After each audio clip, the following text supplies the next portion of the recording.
bahasa. Ya, sebentar, sudah pada punya KTP. Oke. Jadi yang penting kalian sadari, kalian mendengarkan saya dari balik foto profil kalian itu aja. Oke, 19 udah lumayan, kita sambil lihat video aja ya, ambil nunggu temennya karena videonya juga sebagai pengantar supaya masuk di Elements of Films itu gunanya untuk apa sih? Ya, kita hari ini bahasnya Element of Film. Nah, di Element of Film ini nanti di sebagian apa namanya tadi? Buku lain juga disebut sebagai Vocabulary of Film atau The Language of Film. Ya, seperti kalau di prosa kita punya chapter, plot, terus narasi. Nah, kalau di film itu bernarasi itu harus dengan apa sih? Dengan bahasa yang apa sih? Karena semua serba visual. Untuk mengerti sudut pandang, mengerti posisi orang dominan atau tidak, itu harus ada bahasanya sendiri. Dan bahasa-bahasa dalam yang sebenarnya kedengarannya teknis untuk kita anak sastra, tapi kelihatannya kedengarannya teknis, istilah-istilahnya, justru itulah yang harus dieksplor ketika kalian membahas karakterisasi di dalam film ini. Ya, kalian sibuk membahas tentang psikoanalisanya, tapi kalian lupa kalau yang kalian bahas nanti itu adalah film. Ya, film itu representasi karakternya gimana?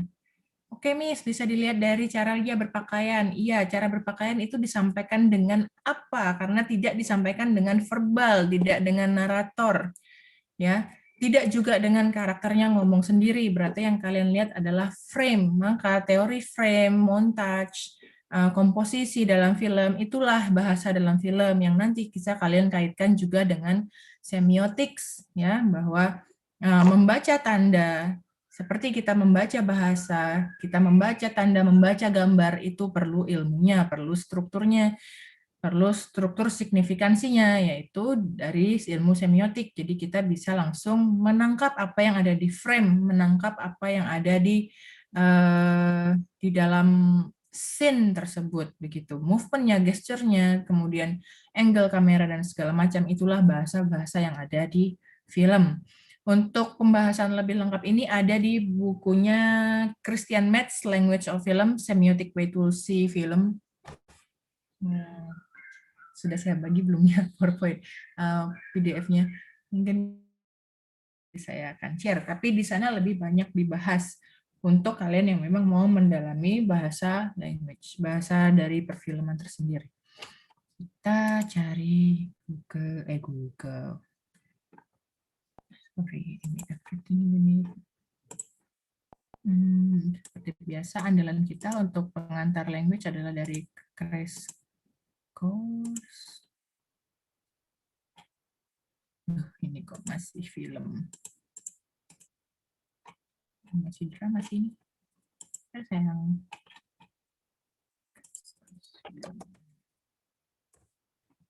Tadi udah saya buka, tapi kayaknya ketutup. The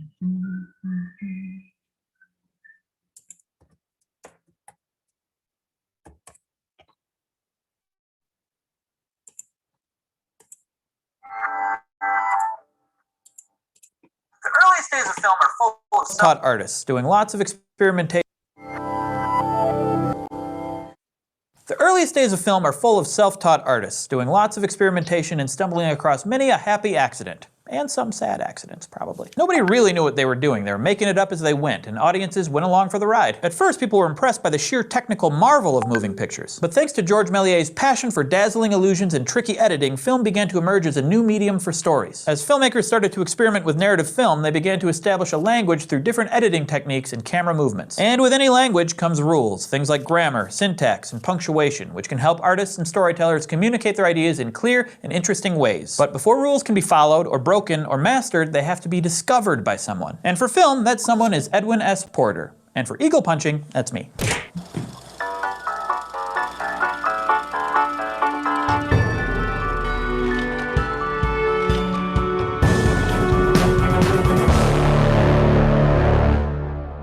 Georges Méliès was a stage magician whose whole approach to entertainment was to wow an audience with illusion, extravagance, and surprise. So it makes sense that his films, as impressive and influential as they were, operated as performative spectacles. This type of filmmaking is more interested in presentation than representation. We're supposed to sit back in slack-jawed amazement at the mysterious feats occurring before us, instead of empathizing with characters or finding ourselves on screen. The film scholar Tim Gunning calls this the cinema of attractions, and offers it as a way to think about the entire first decade of film, where the novelty itself of film is enough to keep people buying tickets. You've probably experienced this concept at some point. A new technology comes out, and at first we're all marveling at what it can do. Like posting shaky vertical videos of your cat online for everybody to see, or wandering around outside throwing virtual Pokeballs at virtual Pokemon, speaking of. Got him! But eventually the newness wears off and people want something more. I haven't played Angry Birds in many months. That's what was happening in 1903 as mainstream films started to focus more on narratives designed to engage the viewer rather than simply astonish them. And that's exactly when Edwin S. Porter entered the filmmaking scene. Born in 1870, Porter worked as a sign painter, telegraph operator, and minor inventor before becoming a touring projectionist. He traveled from South America to Canada exhibiting films for a device called the projectorscope, one of Edison's competitors. Part of Porter's job was to assemble the various actualités and short films into longer feature programs. He picked the order, created transitions between the films, and arranged for any musical or spoken accompaniment. Now this feels like a good place to make a point about silent films, because there was no such thing.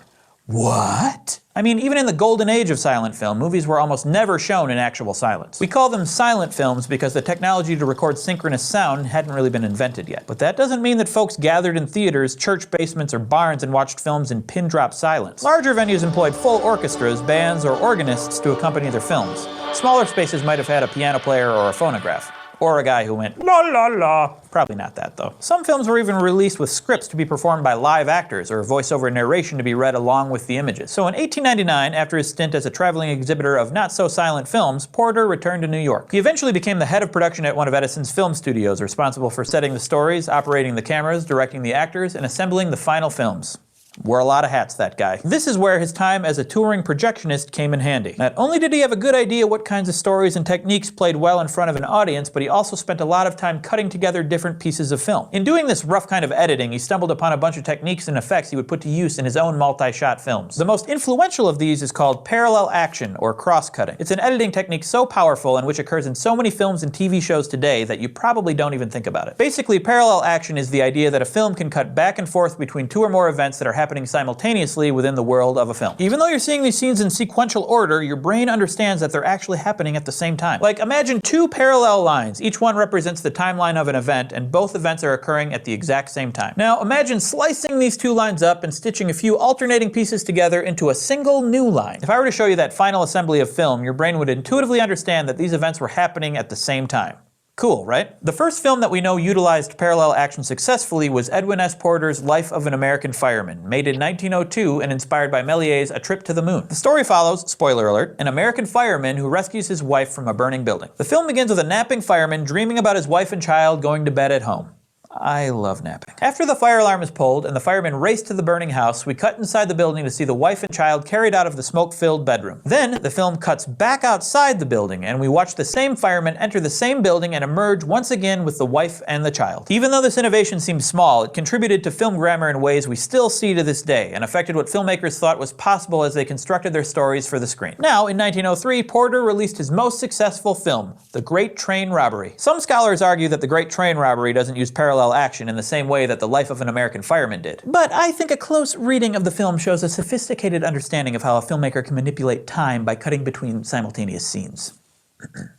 In the film, a railroad engineer is knocked out and tied up by a group of bandits bent on hijacking a train. The heist plays out in a traditional linear fashion. Each scene is one uninterrupted shot after another, including a really long shot of the thieves lining up the passengers and stealing their stuff. Then, a remarkable thing happens. And I'm going to remark on it. Once the heist is complete, the film cuts back to the railroad office as a young girl discovers the unconscious engineer, revives him, and sets him free. We then cut to a group of law enforcement officers at a dance, where the engineer busts in and alerts them to the heist. And finally, we cut to the criminals riding horses through the woods, being chased by the law enforcement officers. At this moment, the two time streams that were happening simultaneously, the railroad engineers and the criminals, suddenly merge. And the rest of the film plays out in another linear scene in which the officers gun down the criminals, dispensing the kind of frontier justice that would make Clint Eastwood proud. Contemporary films use cross-cutting all the time. Take the final sequence from The Godfather, for example.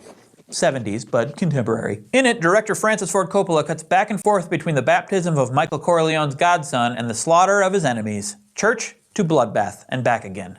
Fun. This kind of parallel action not only shows us events that are happening simultaneously, but also connects them thematically and symbolically. Michael is consolidating his power as head of the major crime family through both violent and peaceful means, in ceremonies both sacred and profane, juxtaposing life and death. Not every use of parallel action is as profound as that, though. Comic book blockbusters like The Dark Knight or Captain America: The Winter Soldier cross-cut during action sequences to heighten tension, while thrillers like The Fugitive and The Silence of the Lambs juxtapose the pursuer and the pursued. And every romantic comedy that ends with a race to the airport cuts back and forth between the would-be sweethearts, daring us to consider the possibility that they won't live happily ever after. All of that starts with Edwin S. Porter and his experiments with parallel action. Porter was responsible for a few other innovations in The Great Train Robbery that made it one of the most influential movies of the early silent era. Before The Great Train Robbery, most films consisted of static shots. The camera was set up, someone turned the crank, and the scene played out before the lens. Porter was among the first filmmakers to begin moving the camera during the shot, and that's how we got the pan and the tilt. A pan occurs when the camera is turned left or right on a horizontal axis from a fixed point, like the top of a tripod, and a tilt happens when the camera is moved up or down on a vertical axis from a fixed point. Porter used both in The Great Train Robbery, including one remarkable pan as the escaping criminals hop over the stream and scurry through the trees. The camera pans left with them to discover horses, their means of escape. The film and the filmmaker are playing a trick on us. They know more than we do, and Porter is revealing narrative information in a camera move instead of just showing us everything. He's using the camera to tell the story. Amazing! Here's another chance to put yourself in the shoes of an audience member, one who's only seen films where the camera never moved and all the story information was right there in the shot. Then imagine seeing a film where that information was withheld and given to you piece by piece, keeping you on your toes. You're suddenly watching an exponentially more sophisticated film. Lucky you. Not to mention the last shot of The Great Train Robbery was unique in its own right. It's a medium close-up of one of the bandits, much closer than any shot we've seen so far, and he's looking directly at us. He raises his pistol, aims at the camera, at us, and fires. The size, scale, and direct gaze of this shot was startling at the time, and influential enough that Martin Scorsese stole it for a key moment in Goodfellas. And if it's good enough for Marty, it must be pretty good. Marty, if you're watching, can I call you Marty?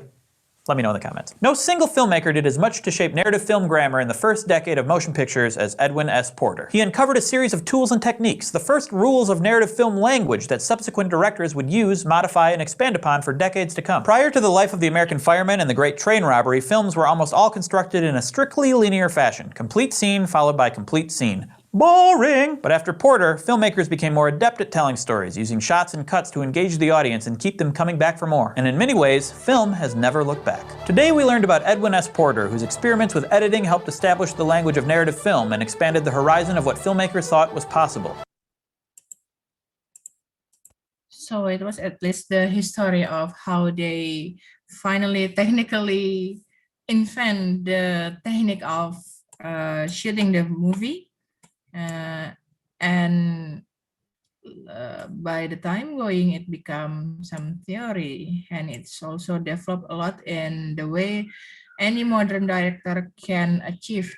Just like when you see the film Parasite, the Korean movie, which won Best Picture and Oscar last 2 years, forgot. There is a video in YouTube that also explain why montage in Parasite movie is very important. Dia main tempo ketika motif yang sama, motif anaknya berdua sampai ayahnya dapat pekerjaan, itu temponya sama, lancar. Tapi chaos terjadi ketika ibunya ingin menjadi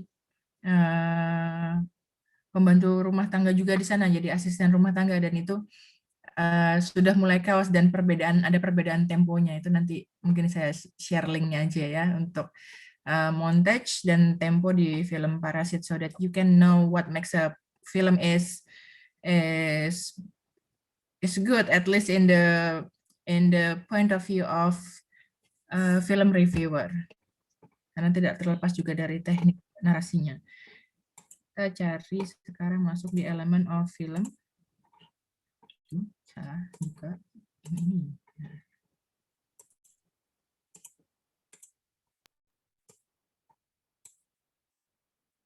So these are the elements of film. Kegedean deh. Okay, cukup. We'll discuss about the film space and then image in film, and then mise en scène, and then the last one is montage. First one, we see that film can manipulate time, any historical happening that can happen in like 5-10 years, or maybe for century, can be concise into 2 hours showing. That's how film manipulate time, but it can also manipulate space. They can have an imaginable fantasy setting by using CGI, or maybe they can find when they want to represent a desert, they don't have to go of kalau orang Indonesia mau bikin dessert-dessertan ya larinya ke itu ya, ke nggak mesti main filmnya harus di Sahara atau di Gurun Gobi sana, bisa aja datang ke Yogyakarta, di sana ada gumuk pasir di pantai selatan, di situ untuk ngambil scene ala-ala gurun masih bisa. It kind of manipulated the space. And then the subject can be near or far, partially or full, and then static or moving. And how we see the image and how much of it we see are the result of the filmmaker's choice of shot. Jadi every shot is, what's that, Dani? Muhammad Ramadhani, belnya dimatikan. All right, thank you. So any proportion, any frame, any scene, I always emphasize this for you. It's all intended by the filmmaker. Even though it is documentary, everything in documentary is has been going through a certain editing, yeah, for establishing what shot is really important to show, to have the strongest effect to the audience. Next, we see the shots. So one tool that is used mostly, mostly ya, pasti pakai shots ya. Simply what is recorded by a single operation of camera. The shots are defined by amount of subject matters that's included within frame of the screen. Yeah. A medium shot for one director might be considered close up by another. Furthermore, the longer the shot, the less precise are the destination. Jadi ini cuma ada salah satu contoh bahwa ada hal-hal yang relatif ya, masalah kedekatan ya, kedekatan shotnya atau apa yang medium atau ada yang close itu relatif tergantung tujuannya dari direkturnya sendiri. Nanti kita lihat apa medium shot apa close up contohnya. So there are six basic categories of shot and film that we can have here, like the extreme long shot, and then only long shot, full shot, medium shot, and then close up, extreme close up, and then the last one is the deep focus shot, which is usually variation of long shot. Ini harusnya ada di bawahnya nomor 2. Let's see, the first one is the extreme long shot. In this example, the traveling extreme long shot, the camera swirls out the space as fragile. Fragile itu kayak mau jatuh aja gitu ya keretanya. Puffs and strains and chuck up the steep mountain top, ya, yang steep, curam. Shot from this distance reduce human being into grain-like speckle of light in a cosmic landscape. Jadi untuk menunjukkan keseluruhan setting, dan usually human being are not really seen in this landscape view.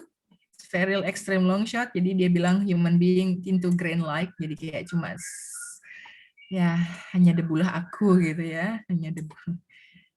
Seperti itu teman-teman untuk long shot. Efeknya apa? Ini ekstrim tadi ya, dan it's almost similar with the long shot. The most effective use of this shot is often found in epic films where the locale itu bukan sekedar lokal ya. Kalau locale itu dia lebih kayak apa sih? Setting atau lokasi syutingnya itu benar-benar punya peranan di dalam cerita ya, kayak di western movie yang biasanya menyorot bagaimana padang gurun di Texas yang gersang, terus ada kayak bola-bola rumput yang terbang-terbang kayak gitu kan. It's very important role in western film. And then in war film, when we see the battlefield are very wide, and then there's only two group of soldiers contained by thousands of soldiers. They look like ants, seperti semut, almost grain-like. Yeah, it to show the magnificent locale of the battleship, and then also in samurai films, and also mostly this kind of long shot, of course, we can see in historical movie.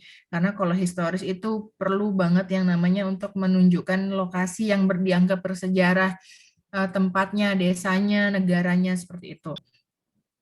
Ya, and then ini contoh 19B yang ini. Nah, kalau dia nggak ekstrim ini untuk menunjukkan landscape yang luas, bisa juga dia long shot, tapi untuk suatu scene. Ya, kita lihat di sini kenapa dia dianggap long shot, because it encompass roughly the same amount of space of the staging area of a larger theater. Imagine a theater. Di dalam teater itu kan kalau kita nonton drama tidak bisa banyak hal yang bisa ditampilkan, tapi kalau di film hal-hal detail seperti ini ditampilkan dengan fokus yang sama. Kalian kalau pakai kamera kan tahu ya, kamera yang bokeh-bokeh biasanya kalau untuk foto portrait belakangnya blur, itu untuk memisahkan antara fokus orang di depan dan background yang ada di belakang. Bisa jadi kalau backgroundnya pemandangannya nggak bagus kan pasti kalian blur aja itu, tapi kalau untuk foto OOTD atau foto traveling biasanya kita menggambarkan kondisi background di belakang kita itu semua detail, atau kita foto di cafe yang cantik pasti kita pakai at least tekniknya mirip-mirip dengan long shot because we want to present the detail. But if you want to focus on the character itself, usually we do some blur in the background. In here, it developed also deep focus, like the shot. The laboratory had to be moody and scary, yet still sufficiently enable us to see the back into depth of the set. Yeah, moody and scary because the detail of the equipment, the strange equipment to fulfill, to fill the space in the laboratory is very needed to be shown to the audience in this case. Dan sampai di belakang sana fokusnya bisa dilihat ini kursornya Miss, kita masih bisa lihat apa hal-hal yang ada di belakang sana seperti itu. Ya, jadi seperti stage ya, bisa ada efek 3 dimensinya gitu. Ya, kalau untuk bicara shot seperti ini, kita kesampingkan dulu hal-hal kayak film yang 4D atau yang virtual reality atau yang augmented reality. Augmented reality itu yang kayak Pokemon, itu tadi masih AR ya, augmented reality. Kalau yang VR kita benar-benar masuk ke dalamnya. So, itu nanti dikesampingkan dulu. Let's see that the basic understanding that the screen we see is flat, ya. 2D, layar datar semut. Nah, semut itu kan makhluk 2 dimensi, dia tidak bisa membedakan ada sudut yang tinggi, ada yang datar, ada yang horizon, ada yang vertikal. Tuh semut itu nggak bisa, semuanya 2D, makanya semut bisa naik ke dinding. Mungkin cecak juga begitu. Makhluk-makhluk 2 dimensi, ngelihat semuanya itu datar. Kalau kita mungkin ada kesadaran 3 dimensi, but in movie, basically we treat it as 2-dimensional. Next, this is the full shot. About full shot and then medium shot and then close up usually related to the subject. And in most film, we have character or human being as the subject. So basically full shot try to show you the full body of a character, or maybe if it is a building, we can see from the very top of the roof until almost the basement. Biasanya basementnya di bawah, tapi tangga-tangga yang di bawah sebelum naik the doorstep itu kita bisa lihat, itu juga kind of full shot. So it depends on what the subject in the scene. Like here, basically the shot just includes the human body in full with the head near the top. Jadi kan frame ya, kotak ini namanya frame, kemudian head near the top of the frame and then the feet near the bottom top. This is taken from Joker. And for the medium shot, contains a figure of knees or waist up, antara dari di atas lutut sampai di atas pinggang. Usually it's called medium shot. Usually useful for exposition scene, for carrying movement and for dialogue. Jadi kalau dialog, kalau ini kayaknya agak kejauhan, kecuali memang di scene-scene detektif biasanya kita melihat mereka bercakap-cakap kejauhan, itu biasa tendensinya adalah mereka sedang point of view-nya, mereka kesannya berbicara jauh dari orang lain, padahal manipulasinya adalah itu jauh dari penonton.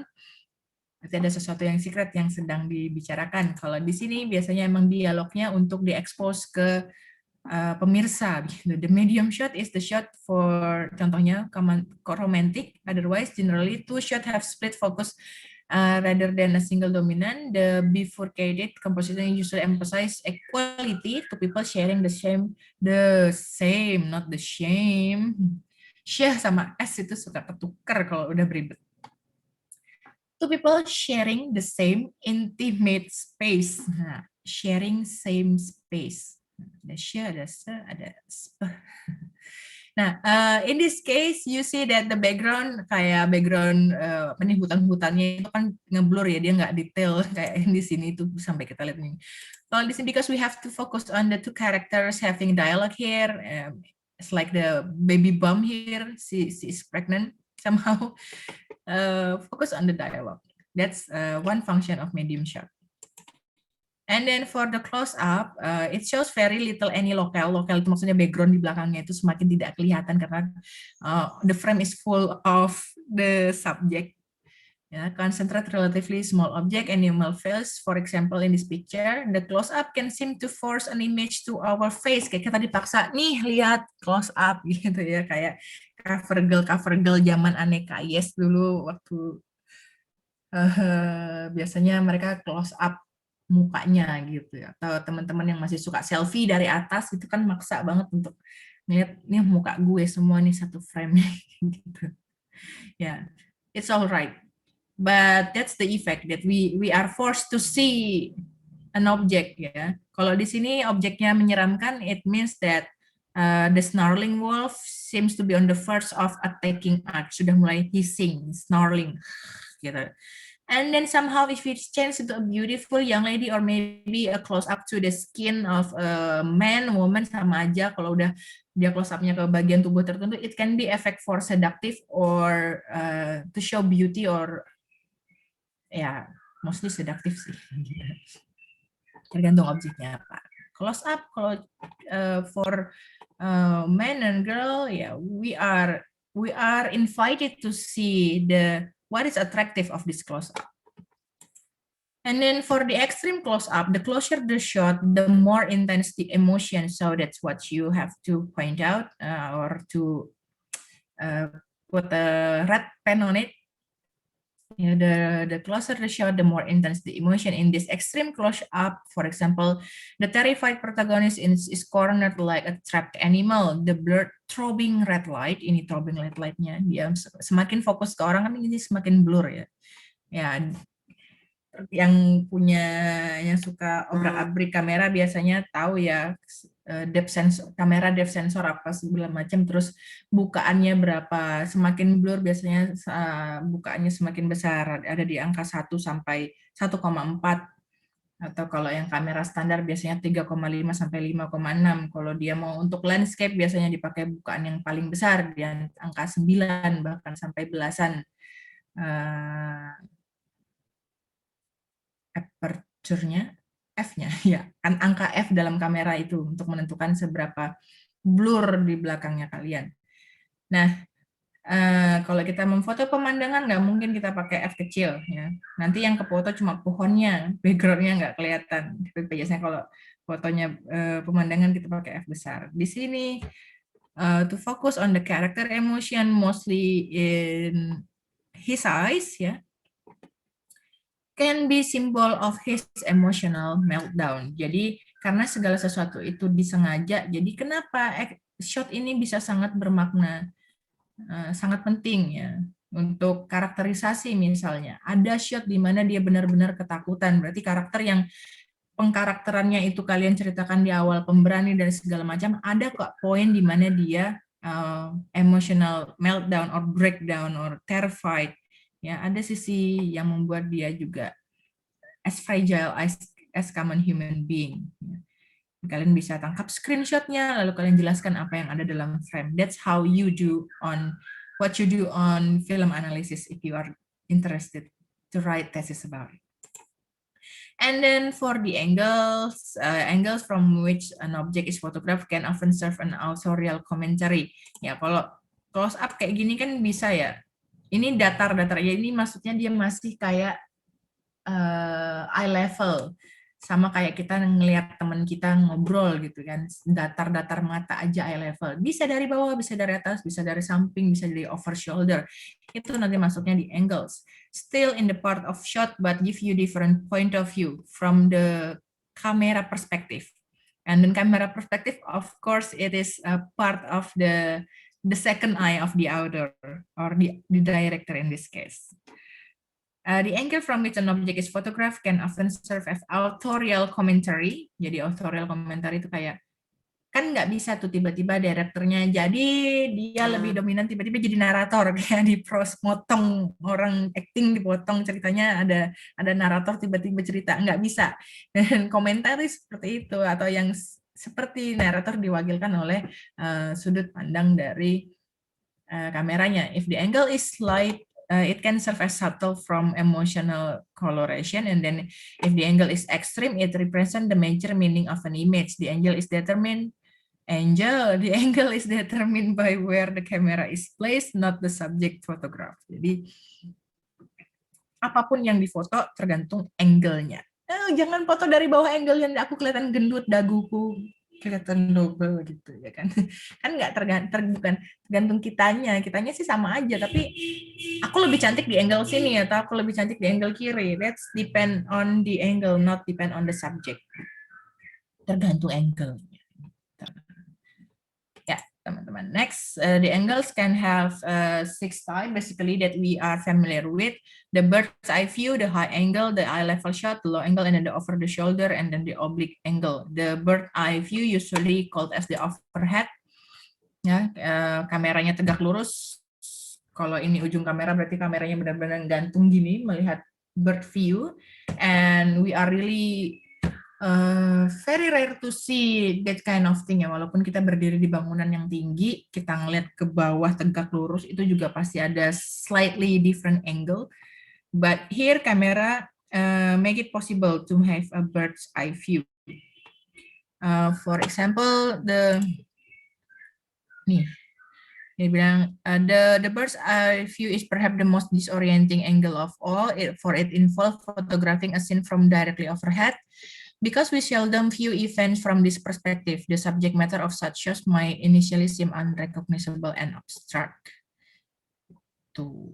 Kemudian kalau dia sekedar high angle, usually there is a certain degree of kamera yang tidak membuat dia tegak lurus, bisa jadi dia tidak 90 derajat di atas, bisa 80, bisa 60 mungkin udah eye level kayaknya. High angle shots are not so extreme and therefore not so disorienting. The camera is placed on a crane. The movement is slowed down. The angle tends to ineffective for conveying sense of speed. Ya, ineffective conveying to sense of speed. Jadi kalau high angle itu biasanya speednya jadi lambat karena makin jauh itu kan makin lambat. Kayak kita ngelihat pesawat dari jauh itu kan kayaknya jalannya lambat ya, padahal dia cepat banget. Useful for suggesting tediousness, yang ya apa sih tediousness di kemarin? Dullness, dreariness, monotony. And then move to the eye level shot. Contohnya Forrest Gump di sini ya. An eye level camera angle does not require the viewer to see the eyes. Walaupun namanya eye level, tidak harus kita lihat matanya gitu kan. Nor does the actor need to look directly into the camera for shot to be considered eye level. Eye level shot stimulate standard human vision and thus present visual information through a familiar point of view. Just imagine that in this level, you can imagine that you are sitting just right in front of the characters. That's why in movie theater usually the best seat is around EF, ya DEF itu yang tengah-tengah itu yang paling enak untuk hampir sama rata dengan layar. Kalau kita duduknya di paling bawah di MN itu ya sama aja, semua akan jadi low angle karena kita ngelihat teaternya dari bawah, atau kalau kita duduknya di deretan belakang, distorsi dari posisi duduk sendiri ya. Jadi posisi duduk itu paling enak yang di D, E, F, tengah-tengah. Gitu. Paling enak yang kalau kursinya dibaginya pinggir-pinggir, tengah yang banyak. Tapi kalau dia dibagi dua, itu kayak space di tengah yang harusnya buat nonton paling PW malah dijadikan tempat jalan. Itu nggak enak. Nggak enak yang teater bagi 2, enaknya teater yang bagi 3, yang ada kursi tengahnya. And then low angle have the opposite effect on high. They increase the height and thus useful for suggesting verticality. Environment atau locale yang tadi is usually minimized in low angles. Often the sky and sailing is the only background. Kalau di sini ada sky, ada pohon-pohon tinggi, that's the environment. Kita cuma bisa ngelihat kecil, pohon jauh, background di sana ya. Psychology effect of the low angle shot is that it makes the subject look strong and powerful. This is from the Inglourious Bastard. Kayaknya cowok-cowok senang nih nonton ini, dia agak brutal hantam-hantamannya.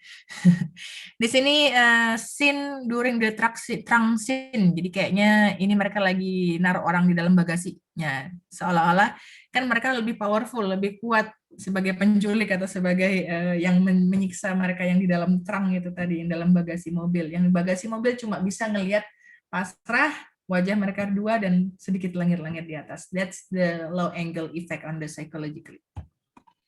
Next, we have the over shoulder shot. This is where the camera is positioned behind a subject. Shoulder is usually used for the filming conversation between two actors. I think you are familiar with this kind of shot, seolah-olah kita sedang menonton mereka dari belakang, begitu ya. Kita kayak orang lain yang melihat mereka bercakap-cakap dari belakang. Yeah. This popular method helps the audience to be really drawn into the conversation and focus on one speaker at one time. Kita nggak fokus ke dia, kita fokus ke yang satunya, biasanya untuk adegan ngomong yang berbalas-balasan, seperti itu. OTS.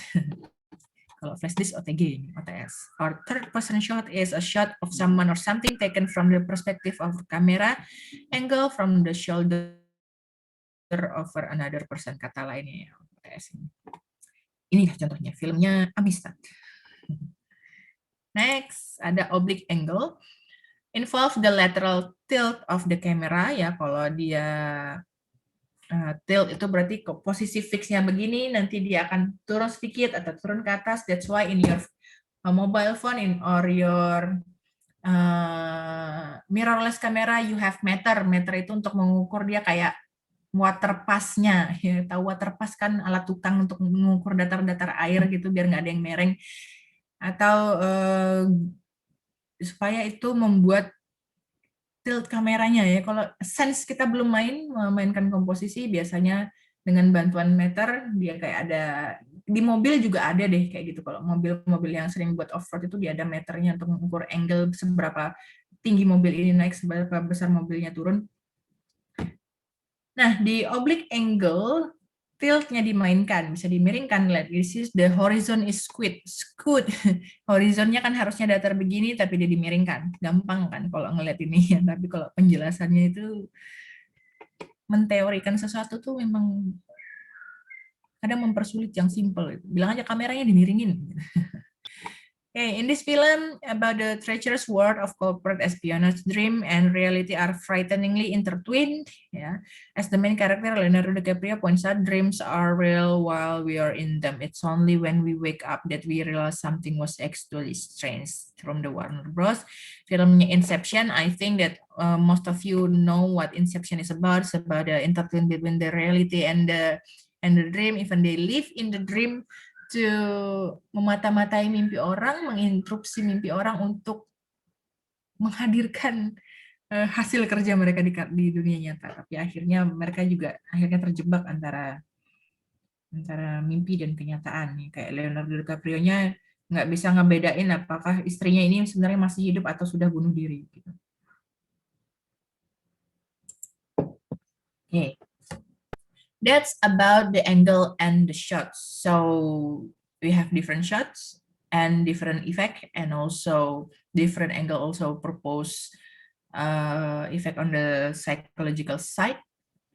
And now we have mise en scène. Bacanya mise en scène from French word that means everything in the scene. So because it is everything in the scene, it includes the setting, the decor, the lighting, and then body. Or the gesture, gitu ya. Of course, costume and hair makeup also part of the mise en scene because mise en scene everything in the scene. Gitu. Ya, Ini pronunciation-nya mise en scène, French theatrical term meaning, jadi dari bahasa teater, placing on stage, or we can simply state it as staging. The phrase refers to the arrangement of all visual elements of a theatrical production within a given playing area, the stage. Mise en scène in the movie resembles the art of painting, ya tetap ya. Ada ancestor-nya painting, ya, ilmu menggambar. Karena apa tadi saya bilang di depan, di layar itu 2 dimensi, kita punya layar datar. Jadi bagaimana memasukkan komposisi di dalam sebuah layar datar. Di scene itu mirip-mirip dengan kita menggambar. Ya, dengan kita membuat proporsi, perspektif. Dulu waktu kalau kurikulum kita masih mirip, biasanya di pelajaran KTK itu ada menggambar perspektif, kita kasih titik di ujung, baru nanti semua garisnya menuju ke sana. Itu kan ilmu menggambar juga ya. So yeah, we try to, everything is put on a flat surface and enclosed within a frame. The frame, like drama, film is a film temporal as well as spatial art, constantly in motion. The composition are broken down, redefined, and reassembled before our eyes. Jadi before our eyes ya, sebelum ditampilkan, tahu-tahu settingnya udah jadi aja gitu kan. Nggak mungkin kita nonton film yang orangnya masih susun-susun lighting sama kamera gitu ya. Kecuali kita nonton behind the scene. A single frame image from a movie is necessarily an artificially frozen moment, just like in painting. Kita punya still life painting, still life painting, biasanya dia frozen the moment of such happening, gitu, still life. A single frame image from a movie is necessarily frozen moment, and then for a critical purpose, it's sometimes necessary to analyze a still frame in isolation. Jadi harus diisolasi, alias apa kalau kalian bilangnya di screenshot. Ya, it is needed for critical purpose. Setting and decor. In the best movie and stage production, setting are not merely backdrops for the action, but symbolic extension of the theme and characterization. We can see a girl, very girly one, will not have a messy room. A very girly one will not have a black and red theme room, usually pink, white, flowery, or yellow, orangey, things like that, with the lace on the curtain, or maybe with a very nice face, flower face, kayak gitu ya. Kalau dia ya nonton lah influencer gitu kan, bagaimana mereka mendandani kamarnya, kacanya, kayak gitu. Pasti itu tujuannya juga untuk characterization ya, ada temanya, simbolik ya. Apa sih simboliknya? Kalau misalnya simboliknya buku, sok kamar dosen gitu ya. Walaupun ada bonekanya, berarti simbolnya adalah saya tidak bisa meninggalkan masa kecil saya begitu aja. Tidak boleh membuang mainan. Simbolik, contoh aja. Setting can convey an immense amount of information, especially in the cinema. Stage sets are generally less detailed than film set. Ya, kalau di drama nggak detail-detail banget, nggak bisa penontonnya ngelihat jam kecil ditaruh di meja di atas set drama gitu, harus dilihat penonton, nggak bisa. But in movie it's possible. And then even some furniture of a room can be exploited for psychology and thematic reason. Misalnya di film kita bisa lihat apakah dekorasinya dia pakai modern minimalis, menunjukkan kalau kayak di film Invisible, ya rumahnya sangat-sangat minimalis, penuh dengan geometris, tidak banyak barang, warnanya monoton. Semua serba canggih teknologi ya, tidak baik. Sedangkan kalau di film-film yang dia mau mengangkat tema klasik, tentunya rumahnya akan banyak ukiran, hordennya emas, terus perabotnya yang serba besar, serba wah, serba banyak lengkungannya seperti itu. Nah, kalian bisa cek style rumah kalian apa. Kalau rumah Miss belum ada temanya, nggak tahu mau dikasih tema apa. Padahal kesempatan rumah baru kan kita bangun yang serasi ya. Soalnya kadang Miss itu galau, saya suka barang-barang klasik, tapi nggak suka banyak barang di rumah. Gimana dong? Karena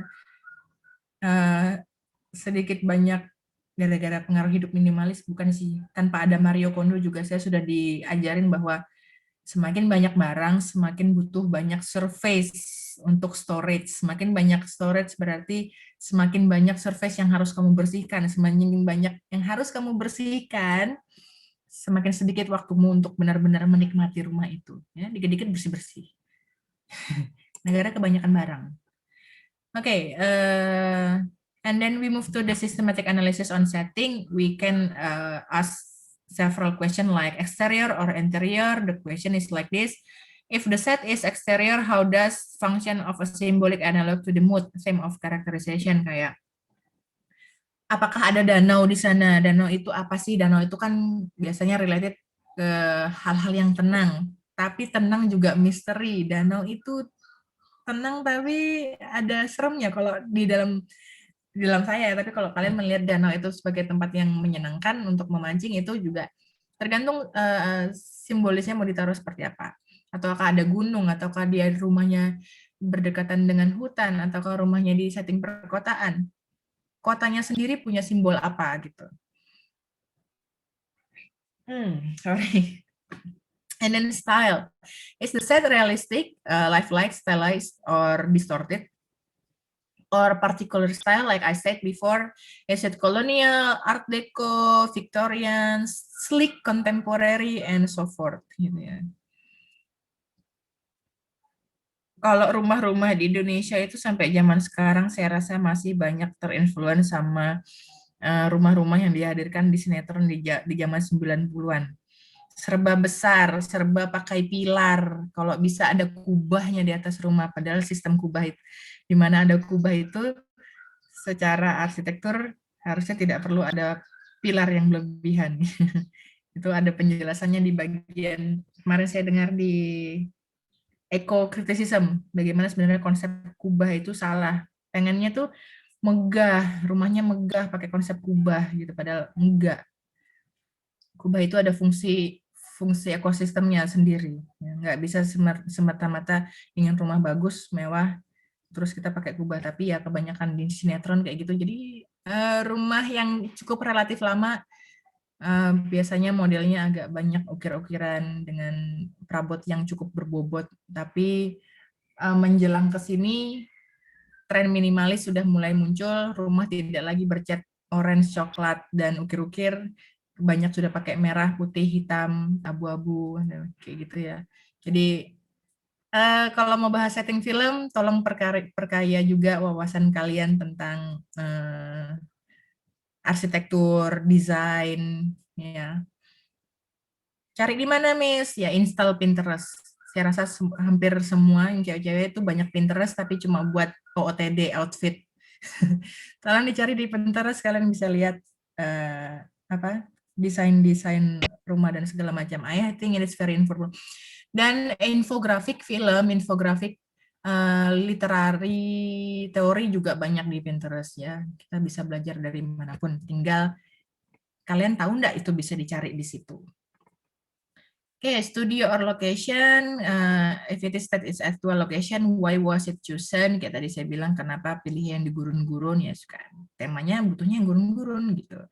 Period, what era does the set represent? Jadi jangan sampai salah. Mau bikin era gotik tapi pakai di era gotik tapi ada komputer, nggak bakal masuk gitu ya. Bikin